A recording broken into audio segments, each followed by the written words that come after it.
गुजरात में 5,300 सरकारी स्कूल बंद किए जा रहे हैं। यही है गुजरात की शिक्षा व्यवस्था।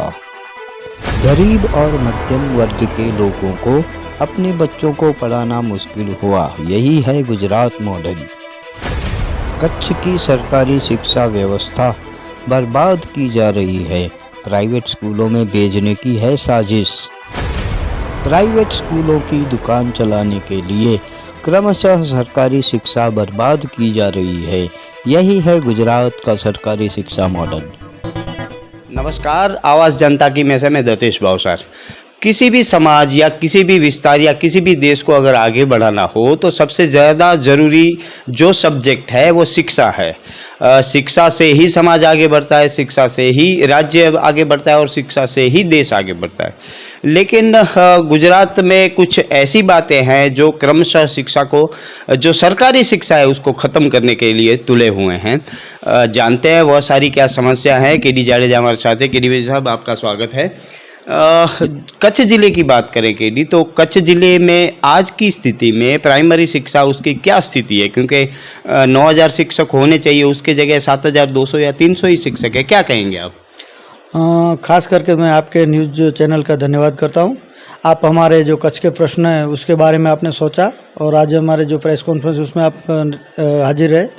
तो हाल जो वैसे तो पूरे देश का ये प्रश्न है, शिक्षा जो प्राइवेटीकरण हो रहा है, तो उसके साथ कच्छ के, गुजरात के कच्छ के अंदर भी ये एक प्रश्न काफ़ी टाइम से चल रहा है, जिसके अंदर छोटा छोटा प्रश्न, बहुत शाला मर्ज का प्रश्न है। दूसरा, शिक्षक जो है घट होती है, उनका जो कम शिक्षक हैं, कमी होना, वो भी एक बड़ा प्रश्न है।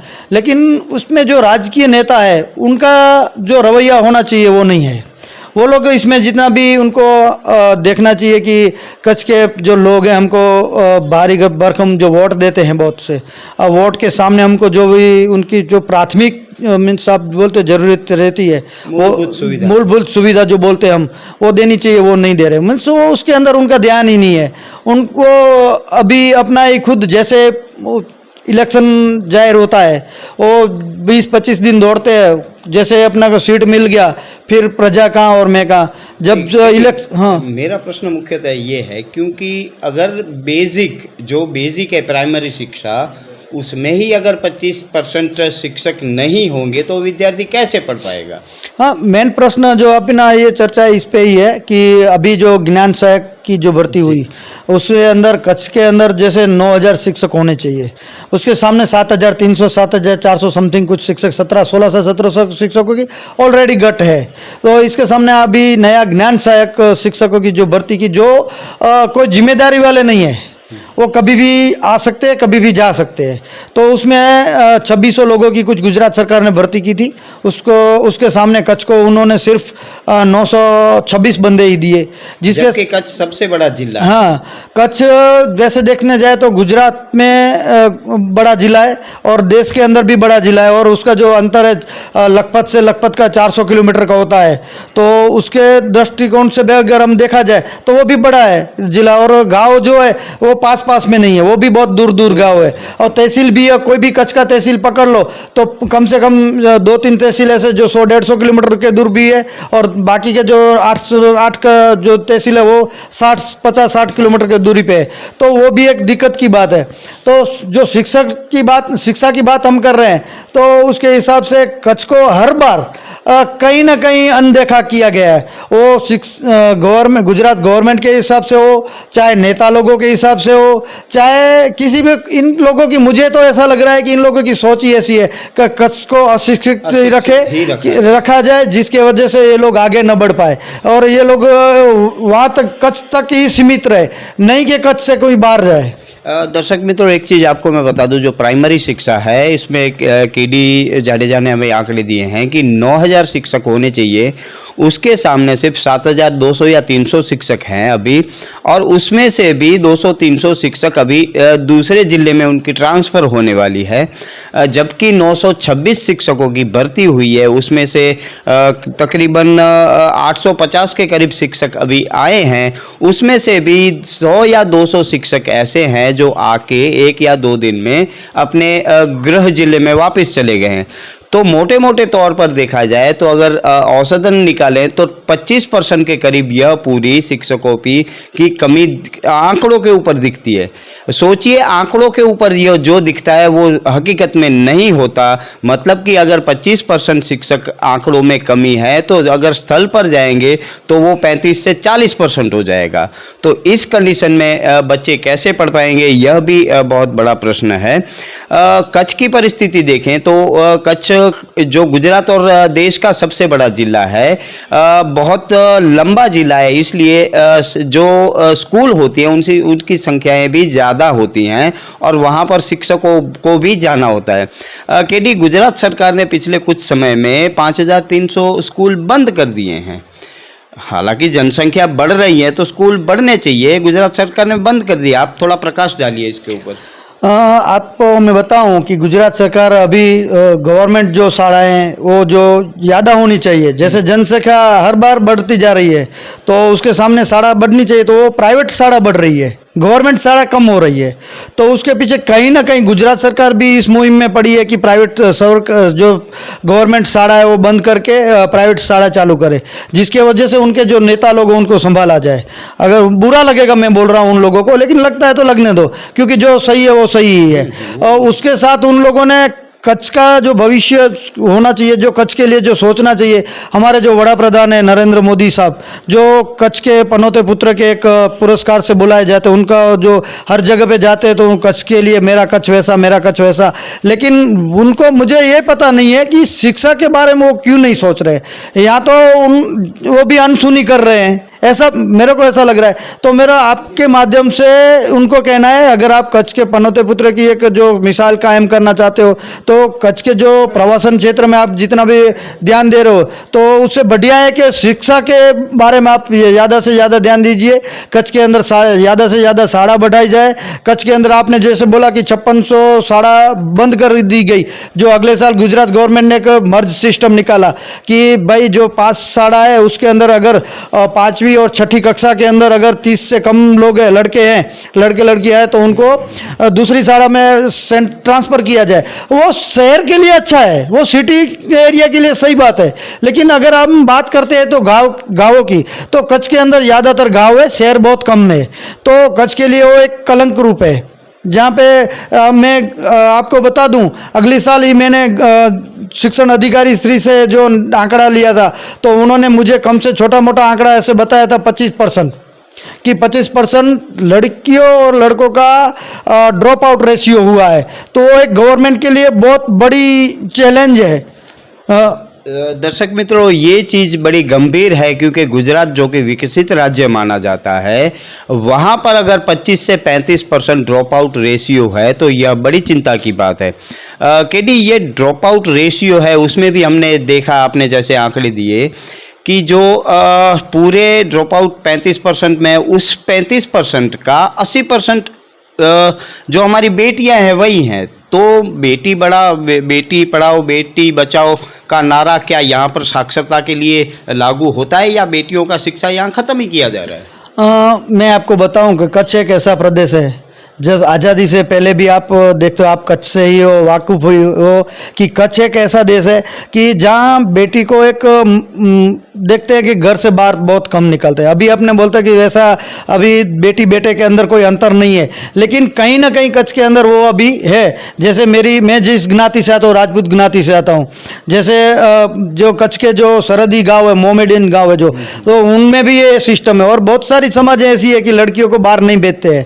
तो अभी जो आप 35% की जो बात कर रहे हो उसमें आप 80% तो ठीक है, मुझे तो ऐसा लग रहा है 90% उसमें लड़कियां ही है कि लड़कियों का पहले जो शिक्षा था वो 7वीं कक्षा तक रहता था। फिलहाल जो ये 2 सालों में जो मर्ज सिस्टम बढ़ा स्कूल का, उसमें 1 से 5वीं कक्षा तक का ही ज्ञान रह गया है शालाओं के अंदर। तो जो लड़कियां अपने गांव के अंदर 6-7 कक्षा तक पढ़ती थी, अभी वो 5 से ही स्टॉप हो गया, उनका ड्रॉप हो गया। वहाँ पे वो 6ठी-7वीं कक्षा के लिए बाहर के गांव में उसके माँ बाप नहीं भेजते और गवर्नमेंट उसके ऊपर कुछ जो करना चाहिए वो नहीं कर रही है। केडी, ये जो पूरा सिलसिला चला है शिक्षा को क्रमशः ख़त्म करने का, लेकिन प्राइवेट शिक्षण तो अच्छा हो रहा है, और आपने जैसे बताया कि जो वो स्कूलें हैं सारी पॉलिटिशियन की हैं, तो यही माना जाए कि वो अपनी इनकम के लिए ही प्राइमरी जो शिक्षा है उसको ख़त्म कर रहे हैं। ज़्यादातर वही है कि देखा जाए तो प्राइवेट शाला के अंदर बहुत सारी फीस मोटी सी मोटी फीस लिया जाती है। गवर्नमेंट ने सोचा 15-16 हज़ार का कुछ जाहिर किया था कि भाई इस जो स्टैंडर्ड है उस तक इतनी फ़ी होनी चाहिए, लेकिन वो कहीं ना कहीं सिर्फ पन्ने पे ही है। लेकिन उसके सामने दूसरी जो फीस है, ज़्यादातर फीस और डोनेशन वगैरह के नाम से लिया जाता है। तो ये प्राइवेटीकरण करने का ही एक बड़ा जरिया है। और गुजरात का हर आप देखने जाओ बड़ी बड़ी जो स्कूलें चालू की गई है, तो उसके अंदर ये क्या है कि गवर्नमेंट शिक्षण है उसको एक शिक्षा उसको ख़त्म किया जाए और प्राइवेट को ज़्यादातर बढ़ोतरी दी जाए। और देख तो आप अगर गांव में भी कहीं निकलते हो सिटी के अंदर, तो बड़े बड़े विज्ञापन लगे रहते हैं कि इस शाला ने इतना % लिया, इतने लोग इतने में आए, इतने में। तो आजकल क्या कोई भी जैसे पिता रहेगा, जो वाली रहता है, वो सोचेगा कि मेरा बच्चा भी आगे बढ़े, मेरा बच्चा भी चलो मैं कैसे भी वो मजदूरी करूं, मैं कैसे भी गुलामी करूं, लेकिन मेरे बच्चों को पढ़ाऊं जो आगे जाके वो एक अच्छे लेवल का शिक्षा प्राप्त करे और आगे जाके वो बड़ा अफसर बने या तो अच्छा अधिकारी बने, कुछ ना कुछ वो सोचता है। लेकिन वो सोच को कहीं ना कहीं ये राजनेता और जो गवर्नमेंट है वो कहीं ना कहीं उनको मार रही है। उनके जो आज देखा जाए तो गवर्नमेंट ने एक निकाला है चीज़ कि शिक्षा के लिए ऋण दान, वे एक गवर्नमेंट के लिए काली टिली है।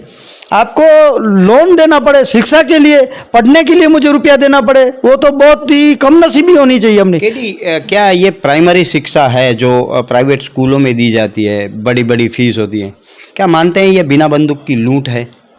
बंदूक तो क्या बोलूँ, बंदूक ही नहीं है, ऐसे बोले कि बोल के ही पैसा ले लो। आपको पता ही है कि बच्चा जो हुआ है, लड़की है या लड़का है, वो शिक्षा में तो जाने वाला ही है, देनी है। कोई भी माँ बाप है अगर मजदूरी भी करता है ना, वो भी ऐसा सोचेगा मेरा बच्चा पढ़ लिख के बड़ा होए, मेरा बच्चा पढ़ लिख के आगे कुछ बढ़े, कुछ करे। जैसे कोई ऐसा है कि मैं मजदूरी कर रहा हूँ तो मेरा बच्चा मजदूरी करे, ऐसा कोई नहीं सोचता है। तो उनको पता ही है कि ये इनकी प्राथमिक जरूरत है, वो लोग ये करने वाले ही है। उनको आप रुपये से देंगे, कैसे भी करेंगे तो वो करेंगे। आपको बहुत सारे जैसे टीवी में पिक्चर भी दिखते हैं, बहुत सारे अभी रील्स भी निकलती है कि वो बच्चा स्ट्रीट लाइट के नीचे बैठ के पढ़ता है, उसका कपड़ा पहनने के लिए नहीं है, चौपड़ी भी पढ़ने के लिए नहीं है, फिर भी पुस्तक नहीं है, वो फिर भी पढ़ता है। तो कहने का मतलब वो बच्चे में भी एक ऐसा रहता है कि मैं पढ़ूं, मैं आगे बढ़ूं। तो कहीं ना कहीं ये जो गवर्नमेंट का फर्स्ट रूल होना चाहिए कि जो पढ़ाई है वो फ्री होनी चाहिए। पढ़ाई के लिए गवर्नमेंट को ही आगे आना चाहिए, अच्छी सी स्कूलें होनी चाहिए, अच्छे से शिक्षण होना चाहिए, अच्छे। और जो भी शिक्षण मंत्री है, मेरा तो मेन कहना का मतलब है शिक्षण मंत्री ऐसे आदमी को बनाओ जो पढ़ा लिखा होना चाहिए। अगर आप अनपढ़ को ही बिठा दोगे, चार चौपड़ी वाला है, वो क्या शिक्षण के बारे में सोचेगा? वो तो उसने ही पढ़ा नहीं है। वो अभी जैसा अपन देखते हैं कि जो लास्ट बेंच पे बैठता है वो नेता बन जाता है, पहली बेंच वाला मेहनत कर करके वो आईएएस अफसर बनता है, और वो आईएएस अफसर जाके वो नेता को सलामी ठोकता है। तो साला अपना देश का जो पॉइंट है, 0 पॉइंट, वही गलत है कि भाई आईएएस अफसर बनने के लिए आपको इतना सारा पढ़ाई करना, इतना सारी मेहनत करनी, इतना सारा आपको जिंदगी पूरा उसमें ख़त्म कर देना पड़ता है। और साला उसको सलामी, 4-5 वाले नेता को सलामी करने के लिए उसको खड़ा रख दिया जाता है। उसी मुद्दे के ऊपर मैं आ रहा था कि जो कच्छ का पॉलिटिक्स है वह इस मुद्दे को नहीं उठा रहा है, क्योंकि उनकी भी आकांक्षाएं होंगी, उनकी भी फाइलें पड़ी होंगी। क्या यह जिम्मेदारी राजनीतिक लोगों की नहीं है? हमने उनको चुना है, इसीलिए चुना है कि वो हमारी बेहतरी के लिए काम करे। क्या ये लग रहा है कि वह अभी गहरी नींद में सोए हैं? गहरी नींद में सोए ऐसे तो नहीं है, जगे हुए हैं। उनको सब पता है कि कच्छ के अंदर जो साड़ा मर्ज का हुआ, वो मेरी 2 साल से फरियाद चल रही है। आप जितने भी यहाँ पे अखबार निकलते हैं, जितने भी आपके मीडिया के मित्र भी हैं, उनमें भी ये प्रसिद्ध हुआ कि साड़ा मर्ज का जो प्रश्न है उसकी वजह से ड्रॉप आउट रेशियो बढ़ा। ये तो ये नेता लोगों के पास भी जाता है, उनको भी पता है। लेकिन कच्छ के अंदर जो भी छोटी सी चीज़ बनती है, किसकी वीडियो सीडी बनी, तो साला सबको पता रहता है नेता लोगों को। तो शिक्षण का ये तो मेन मेन प्रश्न है, ये उनको क्यों पता नहीं होना चाहिए? पता है लेकिन वो बोलना नहीं चाह रहे। यहाँ तो उनको ऊपर से धमकाया जाता है कि आप जो है आपके क्षेत्र तक ही सीमित हो, क्षेत्र के बाहर आपको अगर कुछ भी करना है तो हमारी परमिशन चाहिएगी। तो आपको प्रजा ने जो चुना है, प्रजा ने जो आपको वोट दिया है, वो प्रजा के वर्क के लिए दिया है, प्रजा के काम के लिए दिया है, प्रजा का जो शिक्षा होनी चाहिए उसके लिए दिया है, प्रजा का जो प्रश्न है उसके लिए दिया है, नहीं कि आप ऊपर वाले नेताओं की गुलामी के लिए दिए। केडी, एक चीज़ और आपने बड़ी अच्छी बताई कि जो पॉलिटिशियन हैं, अधिकारी हैं, उनके बच्चे भी सरकारी स्कूलों में पढ़ने चाहिए। क्या सुझाव है ये आपका? मेरा कच्छ लड़ायक संघ के ओर से और मेरी खुद की एक सिस्टम है कि मैं तो ऐसे ही बोल रहा हूँ कि पूरे भारत के अंदर आप अगर जितने भी नेता लोग हैं, जितने भी गवर्नमेंट अधिकारी है, जो भी सरकार की तनख्वाह खाते हैं, उनकी सभी के अगर बच्चे गवर्नमेंट स्कूल के अंदर पढ़ाए जाए तो कहीं ना कहीं अपना शिक्षण स्तर भी बढ़िया जाए और जो प्राइवेटीकरण है वो भी बंद हो जाए और राजकीय नेता लोग हैं उनको भी पता चले कि रियलिटी क्या है। मेरा लड़का अगर सेंट जूएस में पढ़ रहा है, मेरा लड़का अगर दिव्य ब्रह्मलोक में पढ़ रहा है, मैं यहाँ की जो साड़ा है उनके नाम ले रहा हूँ, याद आता तो बहुत सारी जैसे एम्स वगैरह बहुत बड़ी बड़ी स्कूलें भी है, बहुत बड़े बड़े इंस्टीट्यूट भी है, तो उसमें उनके लोग पढ़ते हैं। जैसे अपने देखा जाए तो बड़ी बड़ी साड़ाओं के अंदर MBBS के लिए यहाँ तो लड़के को भेजते हैं,